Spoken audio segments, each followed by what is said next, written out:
pour des gens qui ne vous voient pas à 10 cm ou même à 1 mètre, ça va, ça tombe bien, on est en confinement, les gens doivent se tenir à plus d'1 mètre de vous.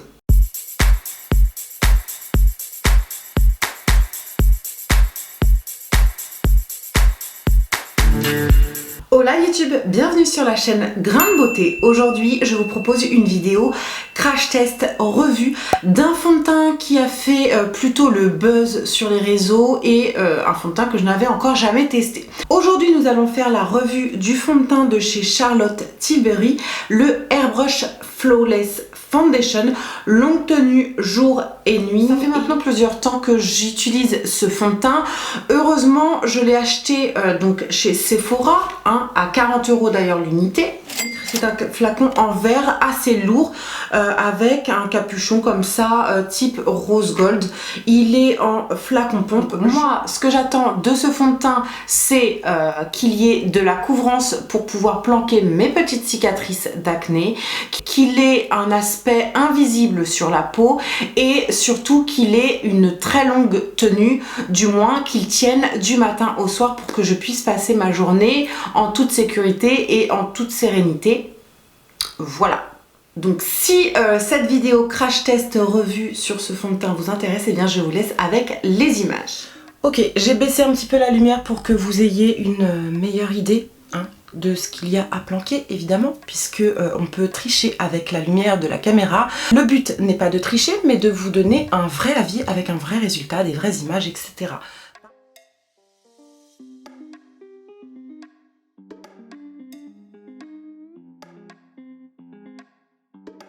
Donc la texture est plutôt fluide, plutôt légère et fluide. Je viens d'appliquer une première petite couche et clairement c'est absolument pas suffisant pour camoufler mes imperfections. On les voit en transparence. Ça m'a quand même unifié le teint, c'est vrai. Alors le fond de teint sent bon. Il y a une petite odeur, un petit parfum assez léger que j'aime beaucoup. Ça me fait penser au Backstage de Dior. J'ai l'impression que c'est un petit peu la même odeur.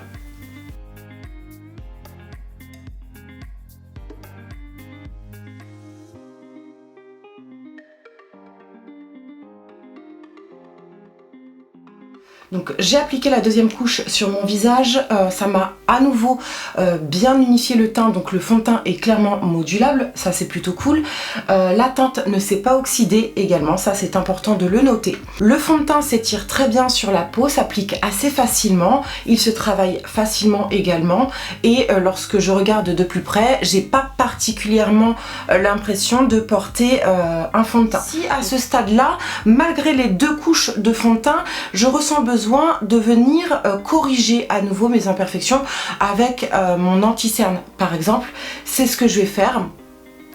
Non, je vais appliquer une 3e couche. Allez, soyons fous. Je vais essayer d'étaler la matière au doigt, tiens, plutôt qu'à l'éponge, parce que j'ai l'impression que l'éponge boit la matière.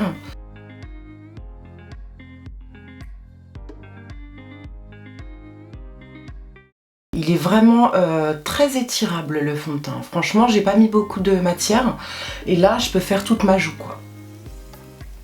Je peux vous dire que l'application à l'éponge va vous apporter une couvrance assez légère, alors qu'au doigt, clairement, la couvrance est un peu plus importante. Je viens de terminer mon maquillage, voilà ce que ça donne. Je vous dis ce que j'en pense directement à chaud comme ça. Le fond de teint est plutôt joli, il vient unifier, il vient me donner un teint sympa et il n'est absolument pas perceptible au niveau visuel dans la vraie vie. Je trouve quand même qu'il marque légèrement les petites ridules d'expression. Voilà, j'ai les petites sillons nasogéniens qui sont légèrement marqués, les rides du front également. C'est léger, c'est pas dérangeant, ça reste naturel. Voilà, le fini me convient plutôt bien, j'aime pas quand c'est trop mat, j'aime pas quand c'est trop lumineux. Là, je trouve que c'est assez naturel, c'est joli et imperceptible, donc ça me va. Petit update concernant le fond de teint, donc je le porte depuis ce matin, il est quoi? Il est 14h30, du coup je dois le porter depuis 4h, 4h30. À l'application, autant il est plutôt joli, autant au cours de la journée, en fait, il finit par se voir. Clairement, il finit par se voir comme s'il avait bougé et comme si ça faisait des petits amas de fond de teint. C'est pas joli. Autant vous dire que à la lumière du jour, voilà, quand on est face à moi, on voit que j'ai de la matière, de la texture sur la peau, sur le nez notamment. Je trouve que ça se voit énormément au niveau du nez. C'est pas top. Franchement, c'est pas top. Je m'attendais pas à ça. Je ne l'ai encore jamais utilisé puisque, je vous explique. Donc, lorsque je me suis rendue chez Sephora, je me suis retrouvée face à énormément de teintes. De toute façon, j'avais besoin d'un fond de teint, donc je l'ai acheté. Mais avant de utiliser le produit en lui-même, je souhaitais tester d'autres teintes. Je me suis rendu compte que finalement, ma teinte correspondait à la numéro 5.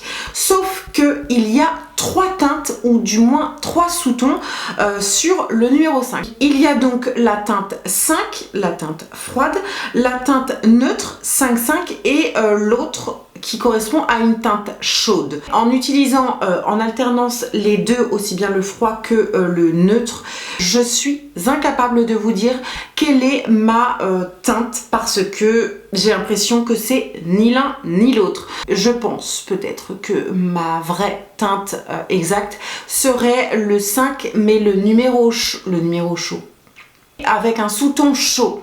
Du coup, je ne vais pas toucher le produit que j'ai acheté et je vais retourner dès que je pourrai directement chez Sephora demander un échantillon avec le sous-ton chaud.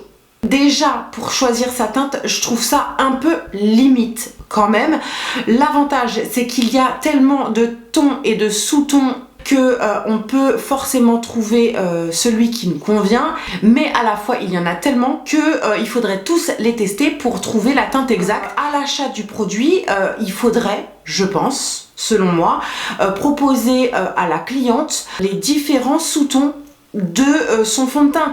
Comme ça, avant d'utiliser le produit et avant qu'il ne soit trop tard, la cliente peut tester les différents sous-tons et peut trouver sa carnation exacte pour faire un échange de produits en magasin. Ça me paraît évident. J'espère que Sephora, après le confinement, va m'autoriser à changer soit le sous-ton de mon fond de teint, soit le fond de teint tout court, ou soit me rembourser.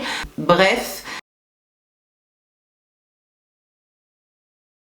Je l'ai utilisé maintenant plusieurs fois ce fond de teint sans jamais avoir ouvert le produit original. Effectivement, au loin, on a un teint flawless, un teint smooth, un joli teint unifié et avec un aspect lissé. C'est joli à regarder, mais ça, j'ai envie de dire, c'est de loin. J'aurais presque envie de dire que c'est un fond de teint qui correspondrait uniquement à la photo et à la vidéo. Dans la caméra, vous avez l'impression que j'ai un joli teint, la lumière fait que c'est assez sympa, on a l'impression que j'ai aucun défaut, mais encore une fois, merci mes éclairages, merci mon matériel et merci la jolie lumière du jour.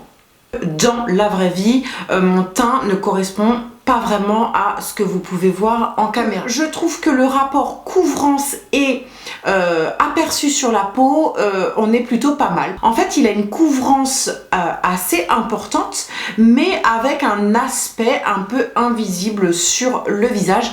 Et ça, c'est assez étonnant, je trouve, pour un fond de teint. C'est la première fois que j'ai cette impression sur un fond de teint.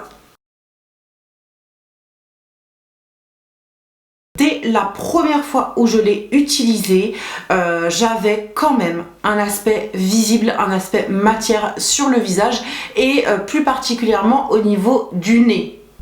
Voilà, je me suis dit bon, peut-être je l'ai mal étalé.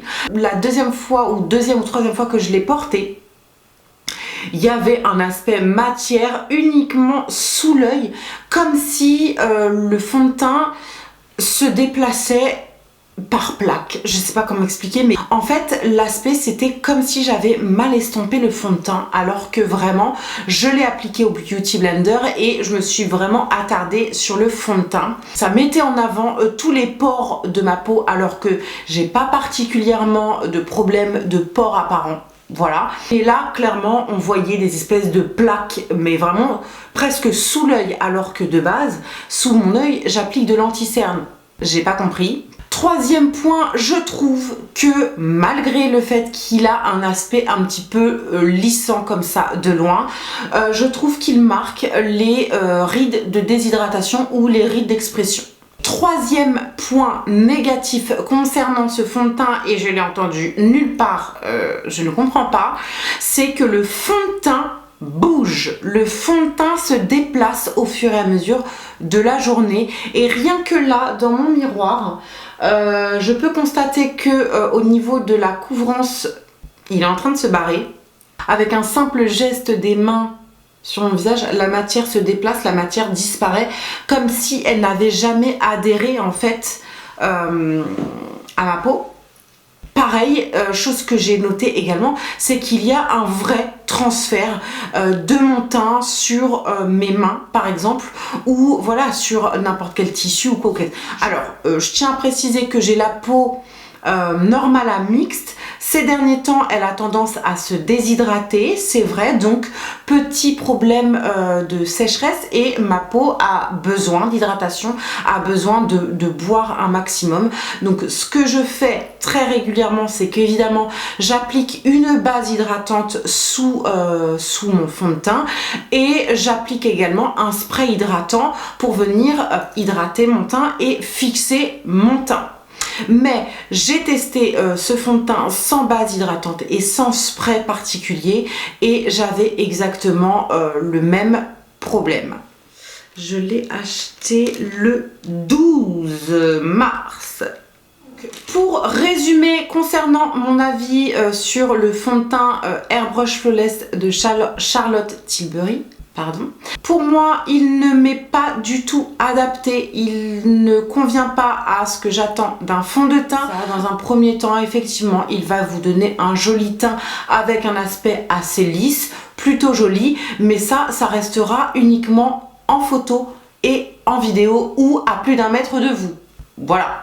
Pour moi, il n'est absolument pas longue tenue, il n'est pas sans transfert, et j'avais entendu qu'il était a priori waterproof, sweatproof, enfin bref, le fond de teint a tout bon hein, sur le papier comme ça, mais dans la vraie vie, en tout cas sur mon visage, sur ma peau, hein, il ne tient absolument pas ses promesses. Voilà, j'espère réellement que Sephora va accepter de me l'échanger ou de me le rembourser. On croise les doigts les meufs. Voilà YouTube, j'ai terminé avec cette vidéo crash test revue concernant le fond de teint de chez Charlotte Tilbury. Dites-moi dans les commentaires si vous l'avez testé et savoir ce que vous en pensez. Est-ce que vous l'aimez? Est-ce que vous le détestez? En plus en ce moment, on a le temps de pouvoir échanger dans les commentaires, donc c'est plutôt cool. J'espère que ça vous a plu. Je vous embrasse très très fort. En attendant, restez chez vous et surtout prenez soin de vous et de votre entourage. Bisous!